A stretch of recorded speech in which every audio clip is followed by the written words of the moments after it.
विषाद मत बनाइए। तो आज से मुरझाना बंद, मुस्कुराना शुरू। नंबर 2, जीवन में जो कड़वी बातें हो जाए प्लीज उन्हें भूलने की आदत डालिए। जीवन में कड़वाहट किसकी जिंदगी में नहीं आती, जीवन में अशुभ योग किसकी जिंदगी में नहीं आते, जीवन में विपरीत वातावरण किसकी जिंदगी में नहीं बनता। जरा एक बात बताओ, अरे अपने साथ तो हुआ ही क्या, एक बार कल्पना करो। सीता कौन थी बोलो तो?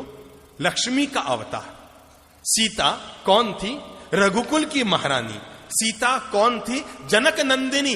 सीता कौन थी? भगवान की पत्नी। अब जरा कल्पना करो तो, पैदा होने के लिए रामायण कहती है उन्हें मां की कोख न मिली, जमीन को फाड़ कर आना पड़ा। शादी हुई तो खुशियों का बैंड भी न बजा कि परशुराम बैंड बजाने पहुंच गए। शादी करके अपने ससुराल 4 दिन सुख से न जी कि मंथरा और कैकेयी प्रकट हो गई। पति का साथ निभाने के लिए जंगल में गई तो रावण प्रकट हो गया। रावण के चंगुल से निकल कर आई तो अग्नि प्रकट हो गई। अग्नि परीक्षा में निकल कर आई तो धोबी प्रकट हो गया। दिमाग लगाओ, दिमाग लगाओ सब लोग, हर भाई हर बहन अपनी जिंदगी को एक बार तोल लो कि अगर मुसीबतें जिसे हम जिंदगी में कहते हैं, अरे हमारी जिंदगी में मुसीबतें आई क्या है। हम में से कोई दावा नहीं कर सकता कि मैंने सीता की जिंदगी में जो मुसीबतें आई उसका 1% में मुसीबतें जिंदगी में झेली। हम में से कोई पुरुष दावा नहीं कर सकता कि जितनी साधना में तकलीफें भगवान महावीर ने उठाई उसका 1000वां हिस्सा भी हम में से किसी ने नहीं झेला, किसी ने नहीं झेला। पर जरा देखो तो सही, मां की कोख नहीं, परशुराम आ गया, कैकेयी प्रकट हो गई, रावण प्रकट हो गया, अग्नि प्रकट हो गई, धोबी प्रकट हो गया। सीता को फिर वनवास जाना पड़ा। रघुकुल की महारानी को, भगवान की पत्नी को, लक्ष्मी के अवतार को अपनी संतानों को जन्म देने के लिए किसी ऋषि के आश्रम में जाकर शरण लेनी। हमारी हालत उससे बोलो अच्छी, शाबाश, बहुत अच्छी। हम में से हर महिला के साथ ऐसा नहीं हुआ जैसा सीता के साथ हुआ।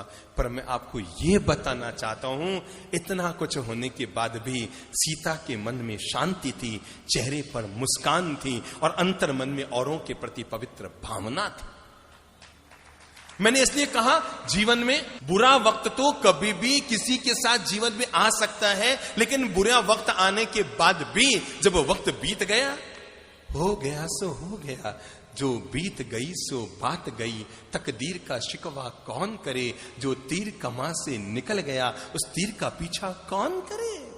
उसने आपकी जमीन दबा ली, नो प्रॉब्लम, जो मेरा है वो जाएगा नहीं और जो चला गया वो मेरा था ही नहीं। किस बात को लेकर मन में विषाद कर रहे हो और किस बात को लेकर मन में पीड़ा कर रहे हो। आपने 5 लाख किसी को दिए थे ये सोचकर कि बुढ़ापे में 5000 रुपया महीना आता रहेगा तो पति पत्नी दोनों सुख से रोटी खाते रहेंगे। मेरे भाई, नियत को बिगड़ते कोई वक्त नहीं लगता। बड़े बड़ों की नियत बिगड़ जाती है और सामने वाले ने आपके 5 लाख दबा लिए। चिंता मत करो, ऊपर वाले की व्यवस्था बड़ी गजब की होती है। वो 99 द्वार बंद करता है, तब भी जिंदगी में एक द्वार जरूर जरूर जरूर खुला रखता है। 99 बंद द्वारों को देखना, इसका नाम है विषाद, और खुले एक द्वार की तलाश करना, इसका नाम है जीवन का प्रसाद। भूल जाओ, किसी ने आपके साथ गलत व्यवहार किया, कब तक उसकी गांठ मन में बांधे रखेंगे। किसी ने आपके 2 लाख डुबो दिए, अरे रुपये गए सो गए, कोई दिक्कत नहीं, आपकी नींद और चली गई, आपकी शांति और चली गई, आपकी मुस्कान और चली गई, आपकी सुख की रोटी हाथ से चली गई। रुपये गए सो गए, जाए भाड़ में। अरे सबके रुपये जाने ही हैं। आदमी जन्म लेता है ना तो लंगोट मां पहनाती, उसमें जेब नहीं होता है क्या?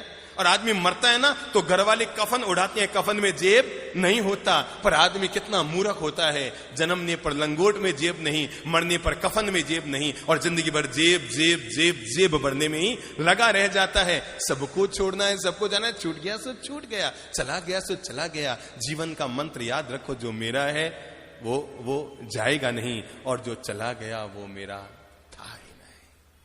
तीसरा मंत्र, जीवन जीने की कला, अपना हौसला हमेशा बुलंद रखो। बूढ़े हो जाओ पर खुद को बूढ़ा मत समझो। बूढ़ा होना बुरा नहीं है, पर खुद को बूढ़ा समझ लेना